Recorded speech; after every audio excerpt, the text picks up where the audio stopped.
कभी ऐसा महसूस हुआ है कि हम किसी बुरे सपने में फंस गए हैं। एक ऐसी दुनिया जहां कोई लॉजिक काम नहीं करता, जहां नियम बिल्कुल बेतुके हैं और हम एक ऐसे सिस्टम के आगे बिल्कुल बेबस हैं जिसे हम समझ ही नहीं सकते। ये एक बहुत जानी पहचानी और परेशान करने वाली फीलिंग है जिसे अक्सर काफ्केस्क कहा जाता है। तो आज हम इसी एहसास की जड़ तक जाएंगे। तो ये काफ्केस्क आखिर है क्या? जरा उस फ्रस्ट्रेशन के बारे में सोचिए जब हम वीजा के लिए कभी ना खत्म होने वाला इंतजार करते हैं या टैक्स फॉर्म के पहाड़ों से जूझते हैं। ये हमारे समय की उस थका देने वाली ब्यूरोक्रेसी का आतंक है जिसका सामना हम सब अपनी आम जिंदगी में कभी ना कभी करते हैं। लेकिन सवाल तो ये है कि दुनिया को देखने का ये भयानक नजरिया आखिर आया कहां से?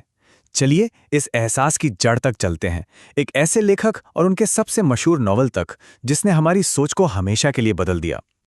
तो हमारी कहानी का हीरो है फ्रांज काफ्का का नॉवल द ट्रायल और उसका प्रोटैगनिस्ट जोसेफ के, एक ऐसा इंसान जिसकी दुनिया एक सुबह अचानक पूरी तरह पलट जाती है। नॉवल इसी मशहूर लाइन से शुरू होता है, जरा सोचिए, एक सुबह कोई उठता है और उसे बिना कोई वजह बताए अरेस्ट कर लिया जाता है। यही वो अचानक और समझ से परे आतंक है जो इस पूरी कहानी की नींव रखता है। और मामला तब और भी अजीब हो जाता है जब उसे गिरफ्तार करने वाले गार्ड्स ये बेतुका सा निर्देश देते हैं। उसे एक ऐसी नई हकीकत के अजीबोगरीब नियमों का सामना करना पड़ता है जहां गिरफ्तारी का मतलब ही कुछ और है। यहाँ हमें के की सिचुएशन की बेतुकी हकीकत साफ दिखाई देती है। एक तरफ सोचिए एक नॉर्मल अरेस्ट के बारे में जहां नियम और आरोप साफ साफ बताए जाते हैं, और फिर दूसरी तरफ है के की गिरफ्तारी जो लॉजिक की हर सीमा को तोड़ देती है। यह सिर्फ नियमों का टूटना नहीं बल्कि किसी के दिमागी सुकून का छिन जाना है। तो चलिए अब इस फिक्शनल कहानी से निकलकर उस असली इंसान की बात करते हैं जिसने इसे रचा, फ्रांज काफ्का। क्योंकि इस नॉवेल के सारे थीम्स उनकी अपनी जिंदगी की गहराइयों से ही निकले हैं। काफ्का एक गहरे अंदरूनी संघर्ष में जी रहे थे। दिन में वो एक बीमा कंपनी में मामूली कर्मचारी थे, लेकिन रात में उनकी बेचैन आत्मा लिखने में सुकून ढूंढती थी। प्राग में एक जर्मन भाषी यहूदी होने की वजह से वो हमेशा खुद को एक बाहरी व्यक्ति की तरह महसूस करते थे, और उनका लिखना उस अकेलेपन और गहरी चिंता से बाहर निकलने का एक जरिया था। काफ्का की जिंदगी में अथॉरिटी यानी सत्ता का सबसे बड़ा और डरावना चेहरा उनके अपने पिता थे। ये भयावह याद दिखाती है कि उनके मन में एक पावरफुल, समझ से परे और मनमानी करने वाली सत्ता का डर कितना गहरा बैठा था, बिल्कुल वैसी ही सत्ता जिसका सामना जोसेफ के करता है। तो यहाँ सबसे जरूरी बात यह है कि अपने पिता के साथ काफ्का का जो ये पर्सनल स्ट्रगल था वही उनके लिखने का यूनिवर्सल थीम बन गया। द ट्रायल में जो अदालत है वो असल में वही अनजानी, कुचल देने वाली सत्ता है जिसका सामना काफ्का अपनी असल जिंदगी में हर रोज करते थे। चलिए अब काफ्का की पर्सनल जिंदगी से आगे बढ़ते हैं और देखते हैं कि ये नॉवल आज भी हमें जिंदगी के बारे में क्या सिखाता है। ये नॉवल हमें हमारी दुनिया की 4 कड़वी सच्चाइयों से मिलवाता है। पहली सच्चाई, जिंदगी में कोई लॉजिक नहीं है, ये पूरी तरह बेतुकी है। दूसरी, लोग तर्क से नहीं बल्कि अपनी सनक और मनमानी से चलते हैं। तीसरी, हम हमेशा दूसरों की नजरों में कैद महसूस करते हैं, जैसे हमें लगातार परखा जा रहा हो। और चौथी और शायद सबसे भयानक सच्चाई, बेबसी यानी लाचारी की भावना ही सबसे बड़ा अभिशाप है।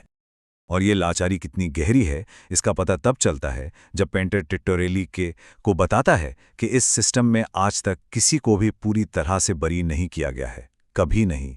ये एक ऐसा निराशाजनक सिस्टम है जहां उम्मीद की कोई गुंजाइश ही नहीं है। इस नॉवल के सबसे मशहूर हिस्सों में से एक है कानून का दृष्टांत। ये कहानी एक जेल पादरी जोसेफ के को सुनाता है ताकि उसे उसका भ्रम समझाया जा सके। कहानी एक सीधे साधे आदमी से शुरू होती है जो न्याय या सच की तलाश में कानून तक पहुंचना चाहता है। लेकिन दरवाजे पर एक गार्ड खड़ा है। वो उसे सीधे सीधे मना नहीं करता, बस कहता है कि अभी अंदर नहीं जा सकते, शायद बाद में। और बस यहीं से झूठी उम्मीद का एक अंतहीन सिलसिला शुरू हो जाता है। और वो आदमी इंतजार करता है, दिन, हफ्ते, महीने और फिर साल। उसकी पूरी जिंदगी उसी एक दरवाजे के बाहर इंतजार में निकल जाती है। और ठीक तब जब वो आदमी बूढ़ा और मरने के कगार पर होता है तो गार्ड उसे एक ऐसी क्रूर सच्चाई बताता है जो उसकी पूरी जिंदगी को एक भयानक मजाक बना देती है। वो कहता है, ये दरवाज़ा सिर्फ तुम्हारे लिए था और अब मैं इसे बंद करने जा रहा हूं। मतलब उसे कभी अंदर जाने की इजाज़त मिलनी ही नहीं थी। इस कहानी का सबक सीधा जोसेफ के दुखद अंत से जुड़ता है। उसका मुकदमा भी एक ऐसे ही अंतहीन इंतजार के बाद मौत पर खत्म होता है, बिना किसी वजह, बिना किसी जवाब के आखिरी शब्द उसकी गहरी तकलीफ को दिखाते हैं। मौत के पल में भी वो इस बात से परेशान है कि दूसरे उसे कैसे देख रहे हैं, कि उसकी मौत में कोई इज्जत नहीं होगी। शर्मिंदगी का ये एहसास उसे अंत तक नहीं छोड़ता। काफका अपनी जिंदगी में गुमनाम रहे, लेकिन उनकी विरासत आज भी जिंदा है। चलिए देखते हैं कि कैसे उनके काम ने हमारी आज की सोच को एक नया आकार दिया। काफका की कहानी सचमुच कमाल की है। मरते समय उन्होंने अपने दोस्त मैक्स ब्रोड से अपनी सारी लिखी हुई चीजें जलाने को कहा था। शुक्र है ब्रोड ने उनकी बात नहीं मानी और दुनिया को एक अनमोल खजाना दिया। बाद में नाजियों ने उनकी किताबें जलाईं, लेकिन उनके विचारों को नहीं जला सके, और आज उनकी रचनाएं 100 से ज्यादा भाषाओं में पढ़ी जाती हैं। काफका ने एक बार अपनी डायरी में सिर्फ के अक्षर लिखा था और उम्मीद जताई थी कि शायद ये अक्षर उनका हो जाएगा। और आज ये बिल्कुल सच है।